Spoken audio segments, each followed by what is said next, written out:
Olá, esse é o EcoSenado. E você vai ver nesta edição.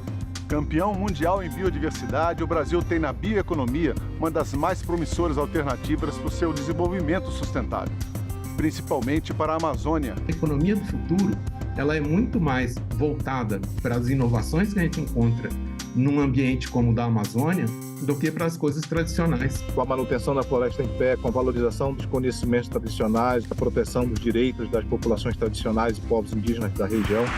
O melhor da bioeconomia é que ela usa a tecnologia e a inovação para dar melhores oportunidades de renda para as populações locais. A floresta em pé, ela rende muito mais para o ribeirinho, para as associações. Produtos originários de ecossistemas, né? Ou bioprodutos, como a gente chama, né? É bastante importante e sempre traz um benefício para aquela sociedade, para aquela comunidade que trabalha com ele. No quadro Ideias Verdes, o Squad, carro elétrico movido a energia solar que ele mesmo captura. O painel solar em cima do carro garante uma autonomia de 31 quilômetros sem uso de baterias se o dia estiver ensolarado. E a tecnologia que converte energia armazenada em tanques de ar comprimido em eletricidade com eficiência 40% maior. O Air Battery é ideal para parques solares ou eólicos, graças aos custos menores à pequena área necessária para a instalação e aos baixos impactos ambientais.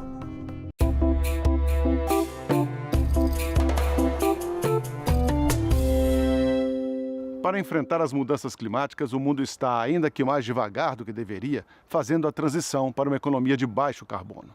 Dentro dessas novas matrizes econômicas verdes, o Brasil tem um enorme potencial na chamada bioeconomia.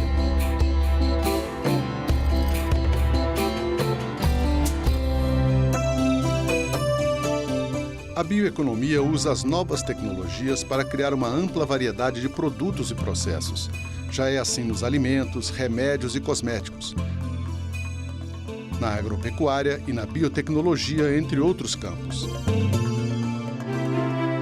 Os frutos dessa revolução de inovações trazida pela bioeconomia envolvem vários segmentos industriais.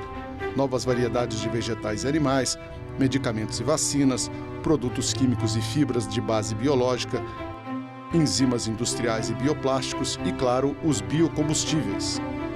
A bioeconomia é parte da estratégia para a transição para uma economia de baixo carbono do setor industrial, né? Juntamente com transição energética, mercado de carbono e economia circular, ela, de forma conjunta, visa estabelecer de uma forma bastante estruturada essa transição. Mais especificamente, dentro desse pilar, né, o ponto central é como reduzir o desmatamento ilegal. Claro que temos ações a ser desenvolvidas em termos de comando, de controle, de fiscalização, que são ações muito importantes, mas tem oportunidades também para o setor privado contribuir via bioeconomia. Então, como gerar, como fomentar, né, uma agregação de valor, né, em setores como os cosméticos, fármacos, alimentos, né, e do outro lado, manter e conservar cada vez mais as florestas. A Organização para a Cooperação e o Desenvolvimento Econômico, OCDE, calculou que a cada ano a bioeconomia já movimenta quase 11 trilhões de reais no mundo, respondendo por 22 milhões de empregos. O mundo todo está passando por um processo de transformação industrial, né? Que utiliza, né, com base em recursos biológicos e renováveis, você produzir esses produtos dessa nova indústria, né? Então, substituição de produtos de origem petroquímica por produtos de rotas biológicas. A bioeconomia permite, além de você produzir um produto de alto valor agregado e com menor quantidade, menor pegada de carbono, ela permite também, no caso do Brasil, que vai gerar esses produtos, o seu excedente, né, de mitigação, ele pode ser comercializado. Então você tem os créditos de carbono que podem gerar também um fluxo financeiro muito grande para o Brasil. No Brasil, a projeção da Associação Brasileira de Bioinovação é de que até 2040 a biotecnologia agregue apenas no setor industrial mais de 250 bilhões de reais ao nosso produto interno bruto, um crescimento de 5%. 20% da biodiversidade do planeta estão aqui no Brasil. Transformar esse ativo econômico em novas e melhores oportunidades de negócios é um desafio que exige investimento, conhecimento e estratégia. A gente só conhece 4% da Amazônia. Pra você ter uma ideia da biodiversidade da Amazônia, só 4%. Falta 96% para a gente conhecer. Então, por isso que tem que se investir muito em ciência básica também, para você conhecer isso aí. Foi uma das razões que eu coloquei 50 laboratórios, né? O projeto SALAS. SALAS é Sistema Amazônico de Laboratórios Satélites. E esse projeto contempla 50 laboratórios de pesquisa espalhados pela Amazônia. Dentro da bioeconomia, então, você tem toda a questão clássica desse termo técnico, mas para a construção de políticas públicas é importante que se foque realmente num conceito mais restrito e que permita valorizar as condições que o Brasil possui, nas vantagens comparativas do Brasil para o desenvolvimento econômico, industrial e geração de melhores empregos de qualidade. O Brasil, então, tem essa grande oportunidade de fazer a sua industrialização, de retomar o crescimento industrial, né, como uma área que o Brasil tem realmente vocação. Se a gente for pensar o tamanho da Amazônia e essa riqueza toda, fazer um aproveitamento inteligente disso, né? Olhando para esse mercado internacional, para esse futuro, a gente pode sair na frente economicamente de outros países que não têm e que ficam só tendo como recurso econômico fazer o que todo mundo pode fazer. Na avaliação do professor Armando Caldeira, do Laboratório de Energia e Ambiente da Universidade de Brasília, dar esse passo rumo à bioeconomia não deve ser complicado, uma vez que o Brasil já é um grande produtor de commodities. Nós já praticamos uma economia dos biossistemas, dos ecossistemas naturais, há muito tempo. E isso tem sido um dos carros-chefes de todo o nosso comércio exterior, né? Toda essa quantidade de produtos que nós tiramos da terra, justamente capturando esse carbono, esse CO2, transformando em planta no nosso solo e vendendo e comercializando os produtos que advêm daí, né? E agora nós estamos nos capacitando a tirar fotografias desses setores de bioeconomia, conseguir caracterizá-lo com dados de bastante qualidade para então identificar como realmente circularizar essa bioeconomia.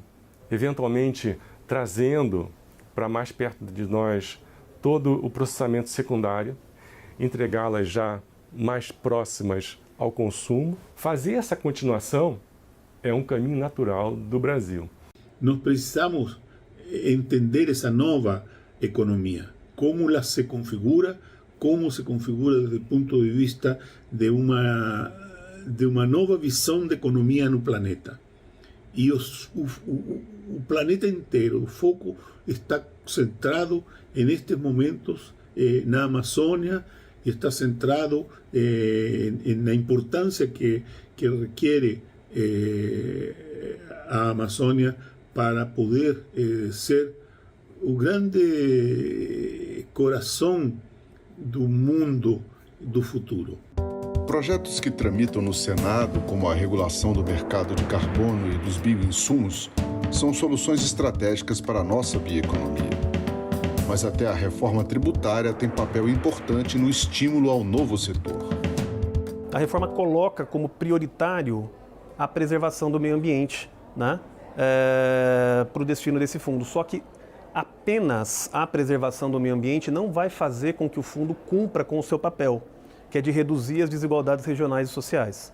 Para que ele cumpra com o seu papel, ele tem que gerar desenvolvimento econômico, né? Então, como que você gera desenvolvimento econômico? A partir da bioeconomia. É importante que se deixe claro no imposto seletivo o que se trata realmente de atividades prejudiciais ao meio ambiente, para não gerar insegurança jurídica. Nós estamos trabalhando, enquanto governo federal, dentro de um guarda-chuva amplo, chamado Transformação Ecológica, que olha para vários temas, dentro dos quais a bioeconomia é um dos caminhos, como a transição energética, como a economia verde, descarbonização e várias outras agendas. Nós temos o mandato de construir e ajudar a construir essa articulação, essa governança e esse trabalho em torno torno de uma política nacional de bioeconomia, um plano nacional de bioeconomia, e todo esse conjunto de instrumentos que estão nas diferentes esferas legislativas, nas esferas executivas e que também se relacionam de uma forma muito especial com os estados e com os municípios, porque a bioeconomia ela vai acontecer lá, ela é bem local, ela é bem física, ela acontece na floresta, ela acontece no oceano, ela acontece no mar. Nós temos um potencial gigantesco de realmente ter um desenvolvimento sustentável, se bem trabalhado o assunto desde a base, desde a pesquisa básica, até a conversão do conhecimento em novos produtos. Isso precisa ser um esforço ao longo de todo o país, também em termos geográficos, em termos também desde a ciência até a produção, até as indústrias, ou seja, os senadores e os deputados podem ajudar a tornar esses mecanismos realmente efetivos e viáveis no Brasil. Esse trabalho tem que ser feito por várias mãos, no setor público, no setor privado e também no terceiro setor. Não se pode esquecer dessa área que também é muito importante. E você vai ver logo mais como a melhor estratégia para proteger a Amazônia pode ser justamente a exploração de suas riquezas.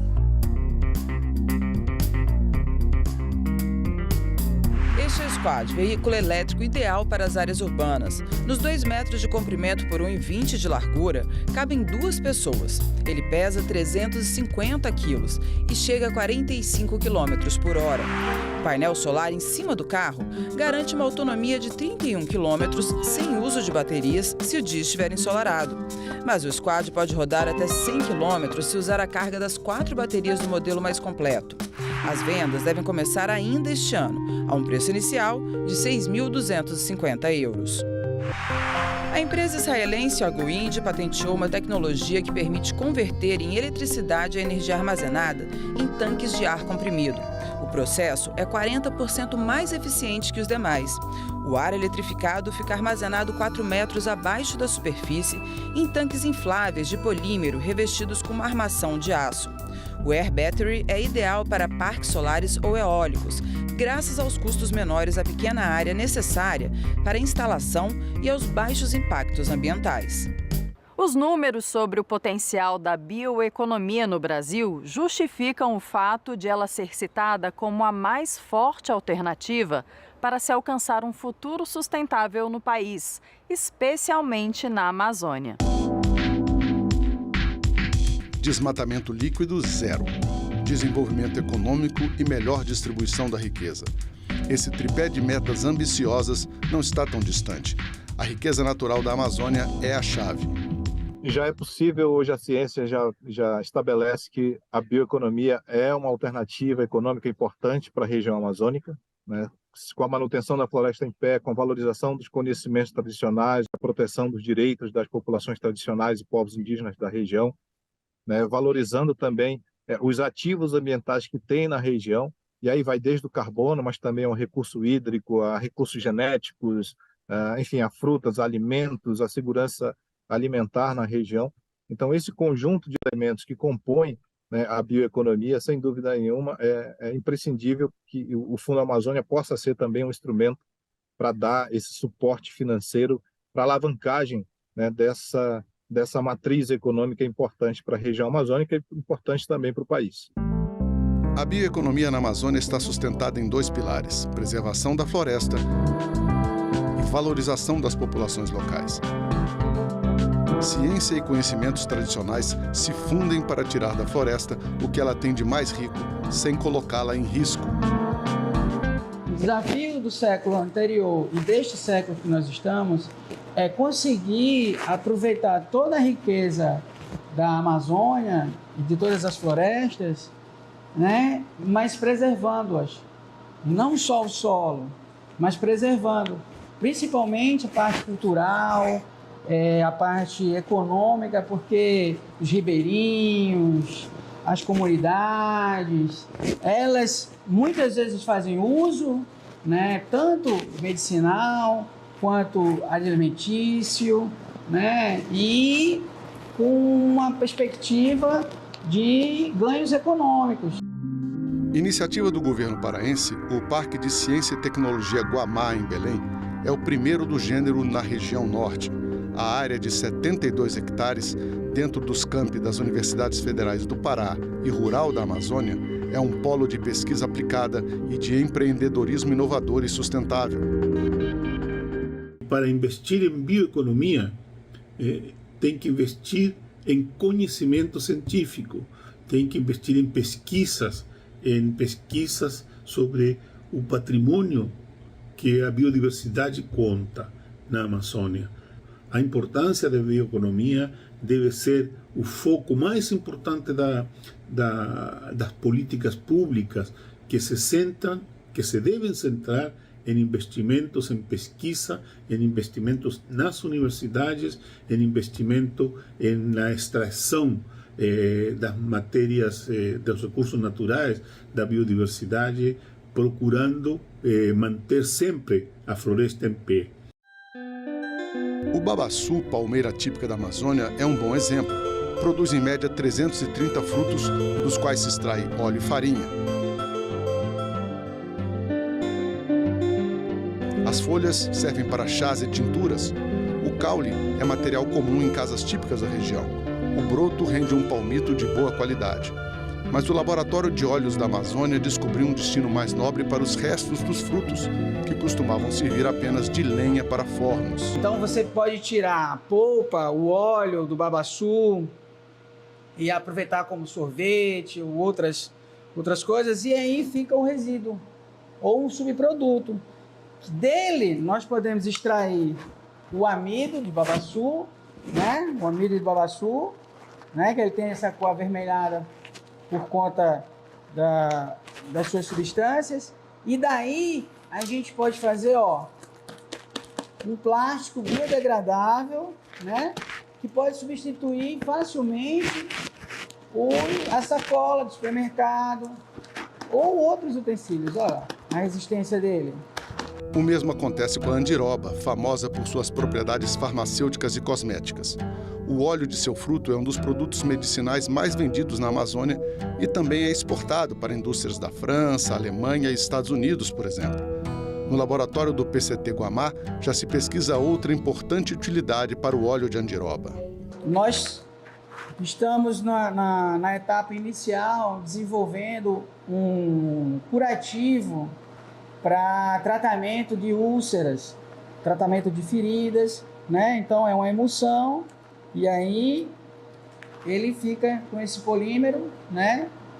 E ele tem tanto a ação protetora, né, contra infecções, quanto a parte cicatrizante que vem da andiroba. O Laboratório de Óleos da Amazônia é um dos 12 no PCT Guamá, que também abriga 40 empresas residentes, além de outras 60 vinculadas ao parque, mas não fisicamente instaladas lá.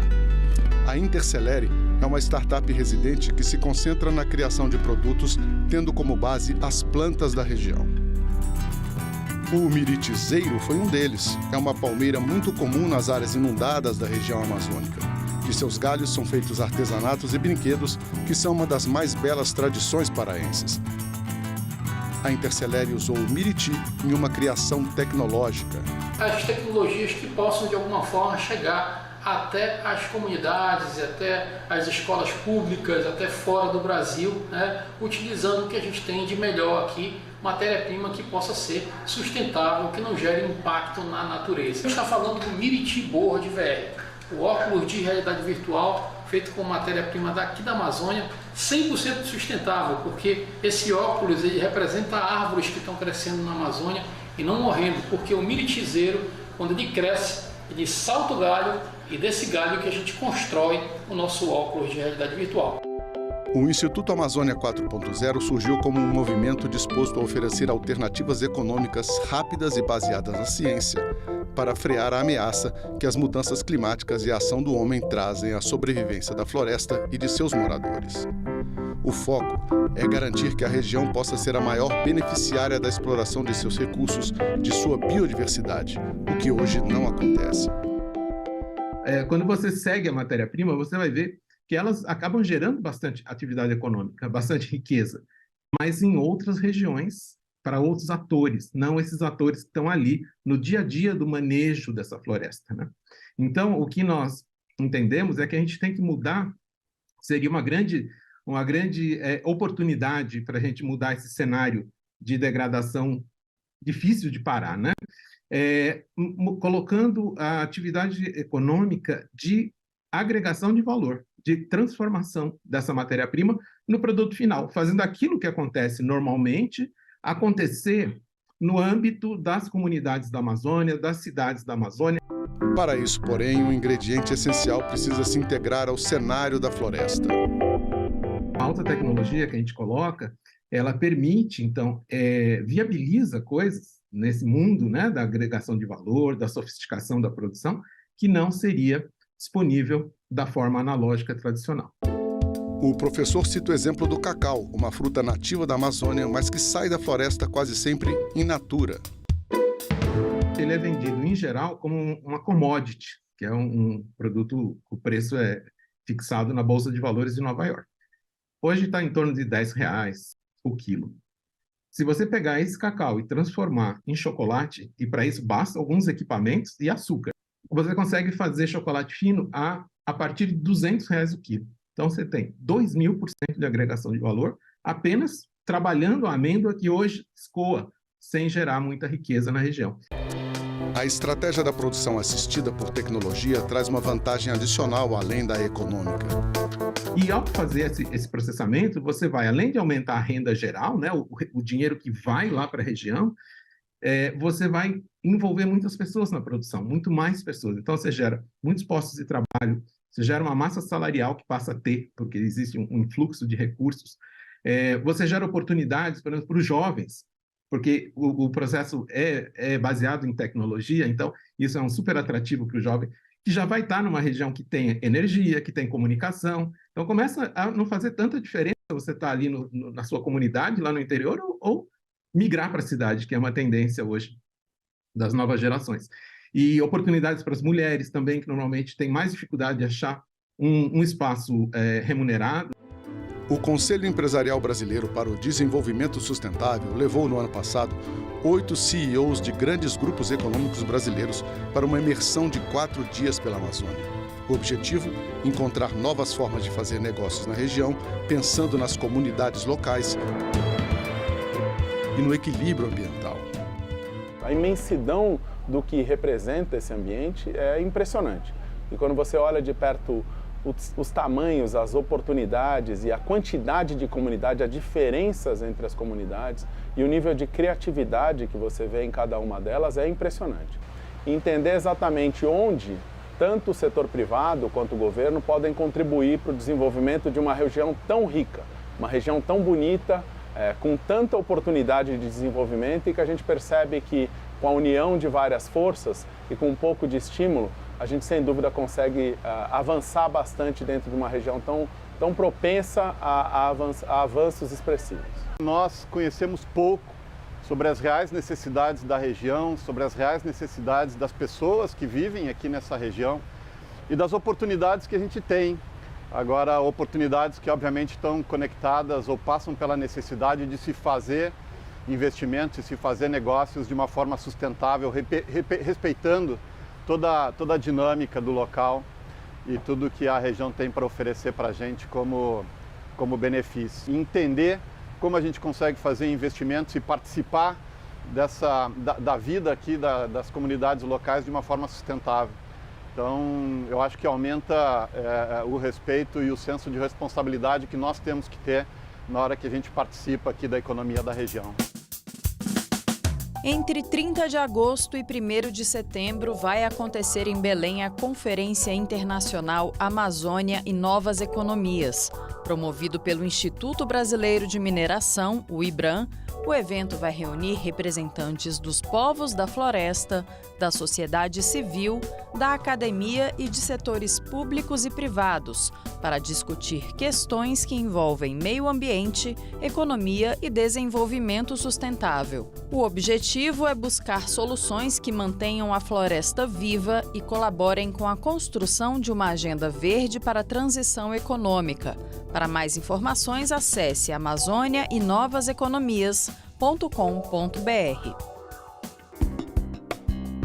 O Senado analisa o projeto de lei 361 de 2022, que obriga as distribuidoras de energia a divulgarem informações sobre o nível dos reservatórios de água nas hidrelétricas. As informações deverão ficar disponíveis em um endereço eletrônico que será divulgado na conta de luz.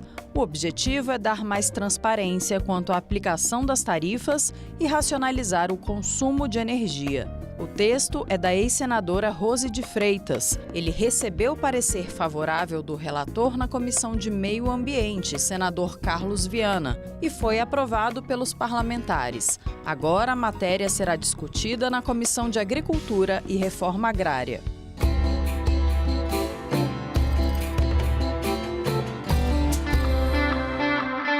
O calor na superfície dos oceanos bateu recorde na primeira semana de agosto, 20,96 graus Celsius de temperatura média, a mais alta registrada pelo Programa Copérnicos, a agência de mudanças climáticas da União Europeia, que faz o monitoramento desde a década de 1980. São quase 2 centésimos a mais do que o recorde anterior, em 2016, e muito acima do normal para esta época do ano.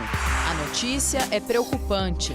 As algas marinhas são responsáveis por produzir mais da metade do oxigênio do planeta. As mudanças climáticas estão diretamente ligadas ao aquecimento dos mares. O oceano serve como um regulador climático vital. Absorve cerca de 90% do excesso de calor produzido pela atividade humana, que depois é distribuído globalmente pelas correntes oceânicas. Mas águas mais quentes absorvem menos dióxido de carbono da atmosfera, o que acelera o derretimento das geleiras, aumentando o nível do mar. O calor também afeta o comportamento de animais que vivem nos mares, alterando padrões migratórios, reprodutivos e a cadeia alimentar. O EcoSenado acaba aqui. Obrigado pela companhia. Se você quiser rever ou compartilhar este ou qualquer outro programa da TV Senado, acesse nosso site senado.leg.br/tv. Também estamos no YouTube e nas outras redes sociais. Um grande abraço e até a próxima!